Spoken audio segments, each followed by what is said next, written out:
الحمدللہ وکفا والصلاة والسلام علی من لا نبی بعد اما بعد۔ درود پاک کی فضیلت۔ حضرت ابی بن کعب رضی اللہ تعالیٰ عنہ فرماتے ہیں کہ میں نے آپ صلی اللہ علیہ وآلہ وسلم سے عرض کی کہ یا رسول اللہ، میں آپ پر بہت صلاۃ یعنی درود پاک پڑھتا ہوں، سو اپنے وظیفے میں آپ پر درود پڑھنے کے لیے کتنا وقت مقرر کر لوں؟ آپ صلی اللہ علیہ وآلہ وسلم نے فرمایا جتنا تم چاہو۔ میں نے عرض کی چوتھائی؟ آپ نے فرمایا جتنا تم چاہو، اور اگر اس سے زیادہ کر لو تو تمہارے حق میں بہتر ہے۔ میں نے عرض کی کیا آدھا؟ تو آپ صلی اللہ علیہ وآلہ وسلم نے فرمایا جتنا تم چاہو، اور اگر اس سے زیادہ کر لو تو تمہارے حق میں بہتر ہے۔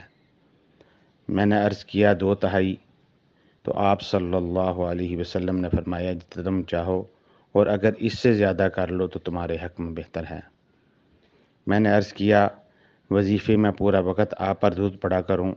آپ نے فرمایا اب یہ درود تمہارے سب غموں کے لیے کافی ہوگا، اور اس سے تمہارے گناہ بخش دیے جائیں گے۔